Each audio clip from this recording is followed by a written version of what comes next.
लड़का बनी बहू। पूरे 28 साल का हो चुका था ऋषभ, लेकिन शादी करने को तैयार ही नहीं था। माँ बाप पूरी तरह से परेशान हो चुके थे।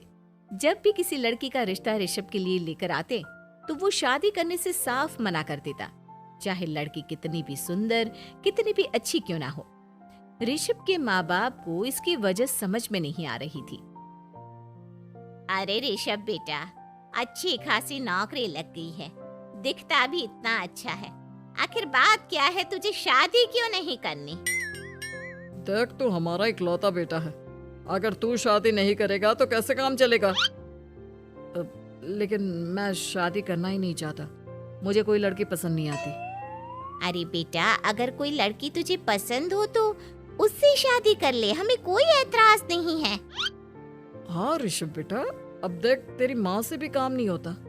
घर में एक बहू आ जाएगी तो कम से कम घर का माहौल भी अच्छा होगा और तेरी माँ को मदद भी मिल जाएगी। लेकिन मम्मी पापा कहाँ ना, मुझे लड़कियां पसंद ही नहीं आती।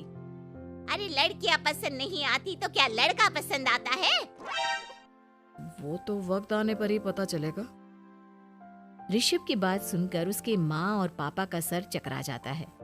कुछ दिनों के लिए ऋषभ अपने ऑफिस के काम से शहर से बाहर जाता है और जब लौट कर आता है तो सामने का नजारा देखकर उसके माँ पापा बेहोश होते होते रह जाते हैं। अरे ये क्या, ये तुम्हारे साथ कौन है? माँ, ये दीपक है, मेरी पत्नी। हम दोनों ने शादी कर ली है। दीपक तुम्हारी पत्नी कैसे हो सकता है? अरे दीपिका होती तो बात समझ में भी आती। ये तो लड़का है।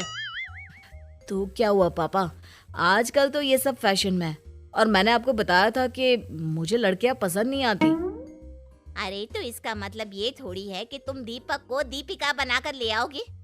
मुझे बहू चाहिए, बहू के रूप में, ये आदमी नहीं। लेकिन मम्मी जी, मैं आपकी बेटे से बहुत प्यार करती हूँ। मेरा मतलब करता हूँ। अरे इसको तो करता हूँ करती हूँ का अंतर भी नहीं पता। लेकर जाए इसे वापस। अगर आपने इसे घर से बाहर निकाला पापा तो मैं भी इसी के साथ चला जाऊंगा। मैं ऋषभ के बिना जी नहीं सकती। मेरा मतलब जी नहीं सकता। हमारा जिंदगी भर का साथ है, प्लीज हमें अलग मत कीजिए मम्मी जी, पापा जी। हे भगवान, ये तूने क्या दिन दिखाया? मेरे बेटे को थोड़ी अकल दे दे। लड़के को बहू बनाकर घर में ले आया है। अब क्या होगा?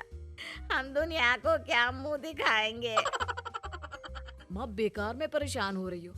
दीपक आपके सारे काम करेगी और एक अच्छी बहू की तरह आपके साथ रहेगी, देखना।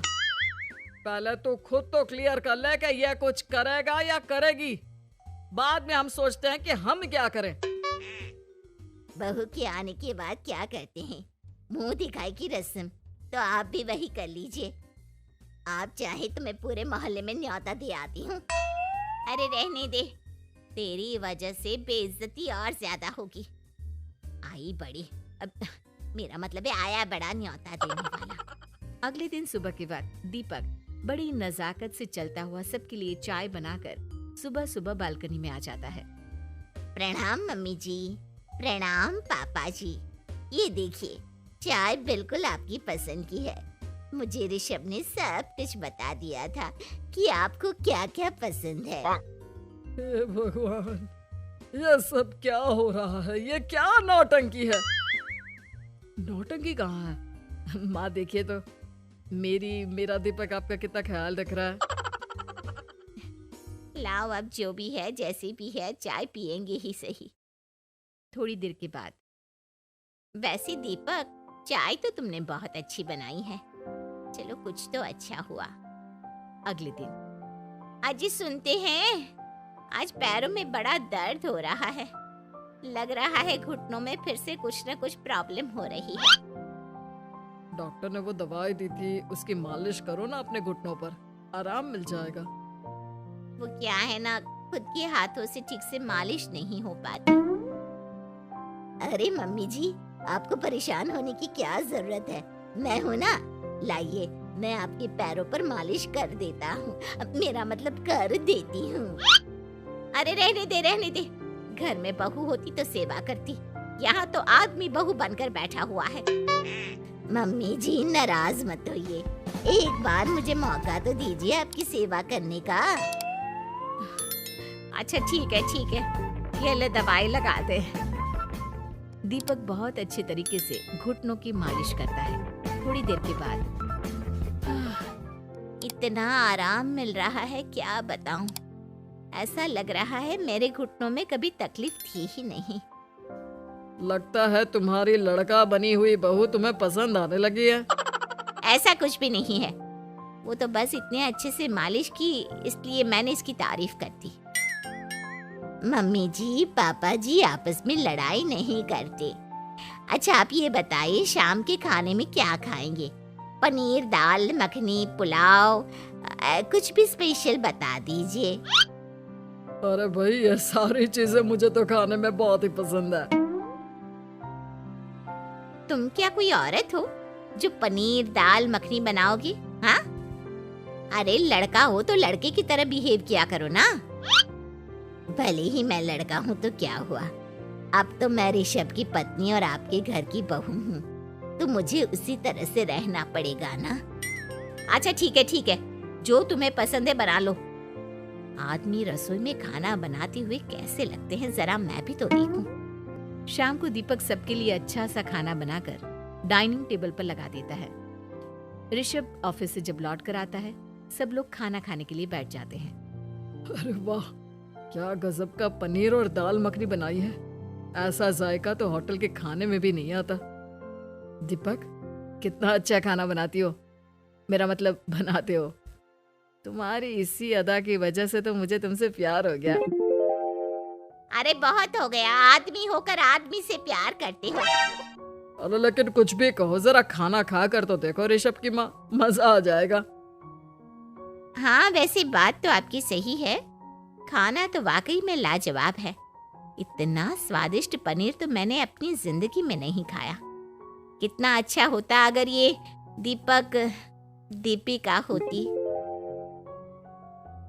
और फिर अगली सुबह कुछ ऐसा होता है जिसे देखकर ऋषभ के माँ और पापा ना केवल खुश होते हैं बल्कि हैरानी से उनकी आंखें फटी की फटी रह जाती हैं। उन्होंने जो नजारा अपनी आंखों के सामने देखा उसे देखकर उन्हें अपने आप पर भरोसा नहीं हुआ। सुबह का वक्त था, सब लोग बालकनी में बैठकर सुबह की चाय का इंतजार कर रहे थे। तभी रसोई में से एक बहुत ही खूबसूरत लड़की जिसके लंबे लंबे बाल थे और जिसने साड़ी पहनी हुई थी, हाथ में चाय की ट्रे लेकर वहां आती है। अरे ये कौन है? रातों रात हमारा लड़की बहू बन गया क्या? मुझे लगता है कोई सपना देख रहा है। इतनी सुंदर बहू तो हमने सपने में भी नहीं देखी। देखा माँ, जादू हो गया, जादू। अरे लेकिन ये है कौन? तुम्हारा वो आदमी वाला पत्नी कहाँ चला गया?